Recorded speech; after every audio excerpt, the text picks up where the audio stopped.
Welcome, everyone. We'll call this meeting of Dunn County's Judiciary and Law Committee meeting to order. Law Committee. And call of the roll. Supervisor Vandermeulen is here, Supervisor Bauer, Supervisor Wilsey, and myself. I got a message from Supervisor Gilbert. He should be here momentarily. And next up is approval of the minutes from the October 23rd meeting. Can I get a motion for that?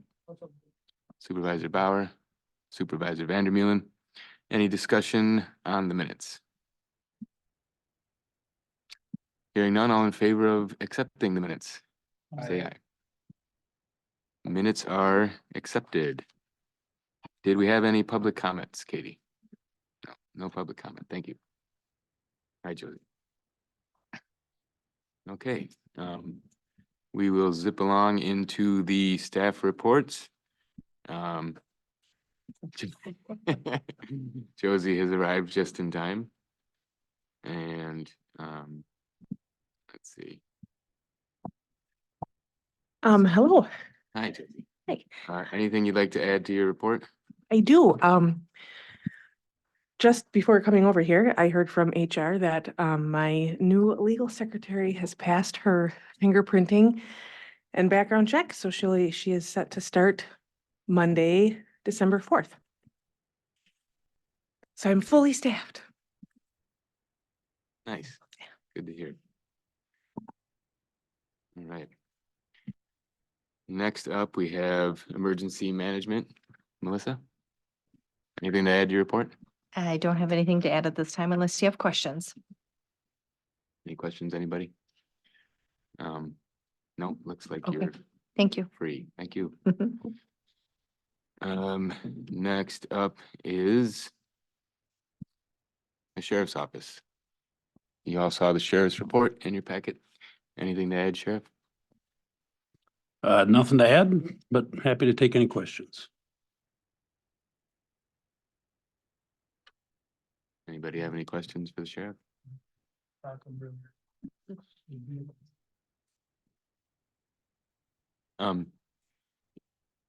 I saw you mentioned in there hiring at the jail. Is that the overnight sergeant position? We'll have to wait till after the first of the year, but one of the people we interviewed could potentially backfill that position. I'll promote somebody from within after the first of the year, and then we'll backfill that position. So things are looking good there for staffing. Currently fully staffed on patrol, so that's a good thing.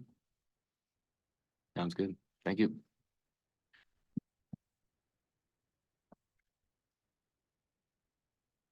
Next up, we have the courts, and we saw Katie's report. Anything to add, Katie? Nothing additional to add at this point unless there's questions. Any questions for Katie? All right. And next up, we have CJCC. Oh, did I skip the medical examiner? Oh, sorry. Thank you, Bob. Is Marcy's not by Zoom either. I haven't heard anything from her. okay. That's right. Well, if anybody has any questions for Marcy, she's good at responding to emails. And next up, we have the CJCC. And we also saw Sarah's report in the packet. Anything to add?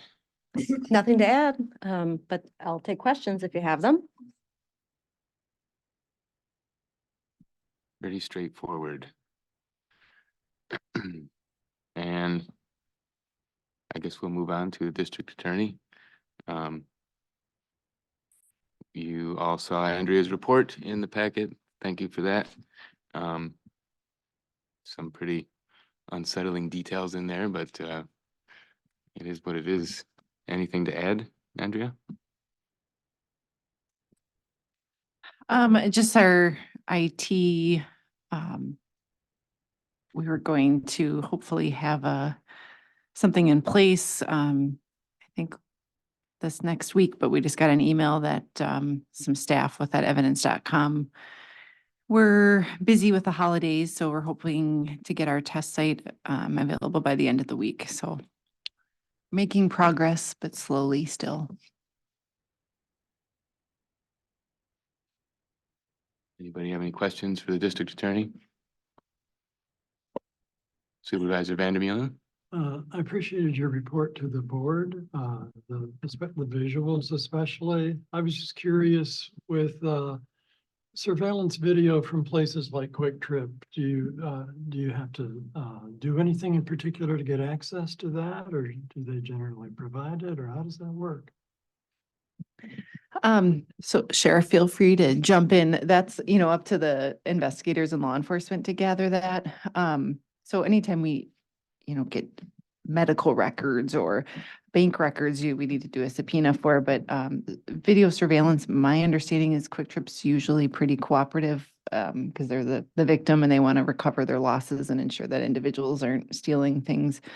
I don't know generally if they just give it to you, Sheriff, or you need to do a. No, generally, most places are like that are very cooperative and provide what we're looking for over a timeline. Very cooperative with us. Rarely do we need a, court order or subpoena to go after it. Similarly, a lot of places have surveillance now. A lot of homes do, and business, other businesses.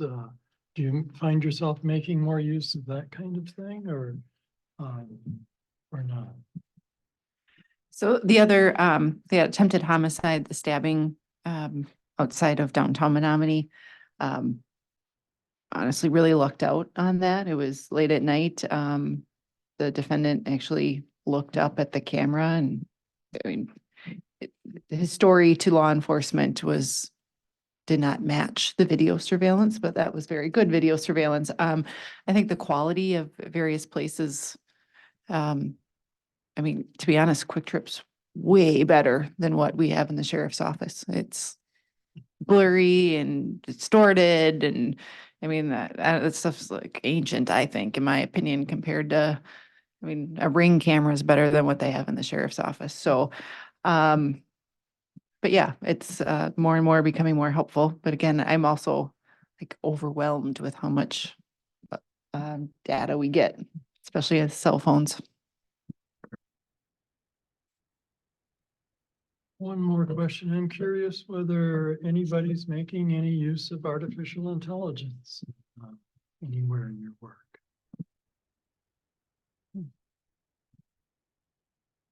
Well, I think that's what a lot of our frauds are. And our suspects are from other countries and not from around here, but the other prosecutors in our office are assigned those cases, so they'd have more knowledge than I do, but I don't think I don't know I think it's becoming more and more common, but I think it's getting harder and harder to find the suspects and actually build a case and get them to come to Dunn County, Wisconsin. And at the end of the day, do we want them to as well? You have to figure out that, like, you could prosecute someone, but once we extradite them here, it costs thousands of dollars to get them here. And then they build ties in this community. And sometimes it's, we try to help as many people as we can, but a lot of those, sometimes we have to look, is it better to address this civilly than bring someone to come to Dunn County to recover money when it can be accomplished in a civil manner? And then they create ties here and then are, and a lot of times in frauds, it's just a probation, maybe a little bit of jail time, and then they stay here for probation.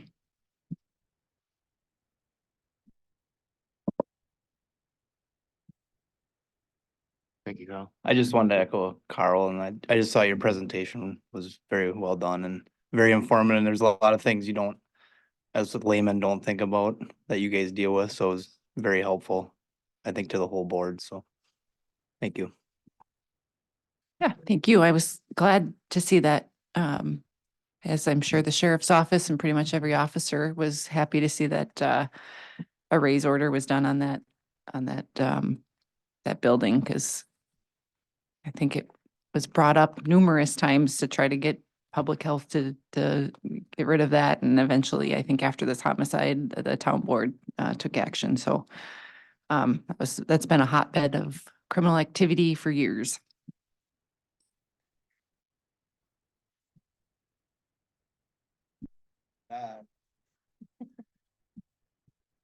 All right, thank you. We move on to, let's see, no items placed at the request of the chair. We go down to number 7. The legislative agenda is also at the end of your packet. And the only item on there from the departments of this committee is from the judicial. Support a $5 million increase in GPR in each fiscal year, 23 to 25. Wisconsin state budget for county child support agencies. The increased funding would generate approximately 9.7 million in additional federal funding each year, and then revise and maintain an entry-level compensation rate for assistant district attorneys that is competitive with similar positions in district attorney offices around the country, other public sector attorney positions and comparable private sector positions, and to keep up with the rate of inflation. At this point, I would imagine that any other department, if there was something you wanted to add, you would have. Josie, you mentioned something in your report. Yes, so what you just read from was from the 2023 legislative agenda, and that GPR increased funding for child support did pass in the last legislative session. So that can be removed from 2024. And I did add in my report potentially something that is coming down the pike that the Wisconsin Child Support Enforcement Association will be in support of, but it has yet to happen. They don't have a meeting until later in December. But the Wisconsin Counties Association is in support of the, I don't have my notes up, the like kin bill is what it's called. Right. Same thing for district attorneys. That was relevant last year, but there was a bill that passed that did increase the salary for assistant district attorneys. So I don't think we need that. My opinion, I mean, it's up to the board, but I don't think that needs to be kept in there. All right. So it looks like both of those items can be removed from this year's legislative agenda. Is there anything from any other departments that you have in mind? No? All right. Well, if there's no objections, we can pass this along to the legislative committee, which I believe meets in January. All right, hearing none. We can do that. The next item of business is the dates for the Judiciary and Law Committee meetings next year, assuming that we'll all be around. They are the 4th Monday of the month usually, except for Memorial Day next year, which will be the 3rd. Generally, is this a good time for everybody? 4th Mondays at 4:30? Right. Does that work for you, Tom? Yeah, Mondays I'm not. Oh, yeah. Okay, Later would probably work better, but I'm anyway, so. okay. Still work for you, Carl? Okay, looks like we're gonna keep it as it is, Katie. And unless anybody has any announcements, we are adjourned. Thanks, everyone. And there's no December meeting, correct? Oh, right. Yep. Yep. That's right. No Thank you. December meeting.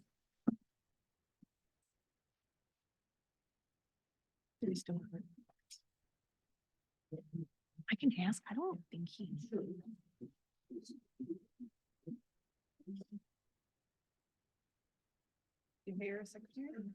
He did from your recruitment. Yeah. Nice. About the sheriff on this.